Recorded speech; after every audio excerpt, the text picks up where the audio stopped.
So, but now you have had some practice slicing and dicing, and one thing you should have observed along the way is that sometimes you slice in one direction and sometimes you slice in the other direction. In the last video we sliced matrix A by columns. Let's see what happens if we slice by rows instead.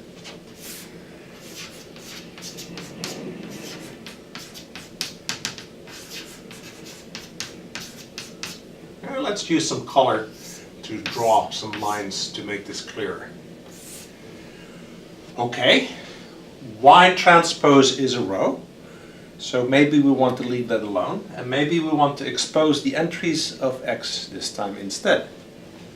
Okay, chi0, chi1 through chi(m) minus 1. And that multiplies our Y transpose, which we leave alone. Now, if you multiply this out, you get a matrix where you get a scalar times the row vector for the first row, the scalar times the row vector for the second row, and so forth. And notice that we have to add that to the corresponding rows of A. So the net result of all of this is that the first row becomes chi0 times Y transpose plus A0 tilde transpose chi1 plus A1 tilde transpose, and so forth.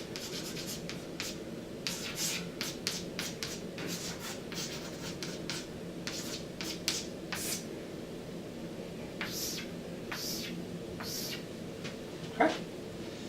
Now, if you look at this, hopefully you recognize that this is just another AXB operation. It happens to be a scalar times a row vector plus a row vector.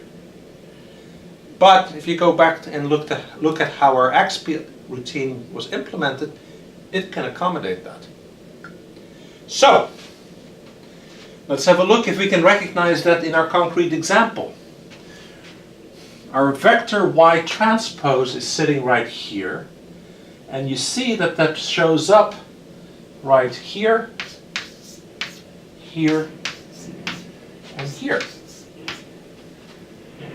Chi0 shows up right here, so we need to do chi0 times that vector, but that shows up as 2 times that entry, 2 times this entry, and 2 times this entry. That's just 2 times this vector, which must be added to the corresponding row of matrix A, and that is sitting right here. Similarly, minus 1 times the row vector plus this. If you look at it very carefully, you see that sitting right there. Okay? So, what do we learn?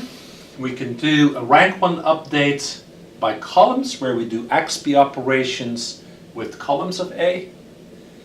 Or we can do it by rows, in which case we're doing AXB operations with rows of A. Okay. And you can imagine that if you store the matrix by columns, you'll want to do the first. And if you store the matrix by rows, then you may want to do it this way instead.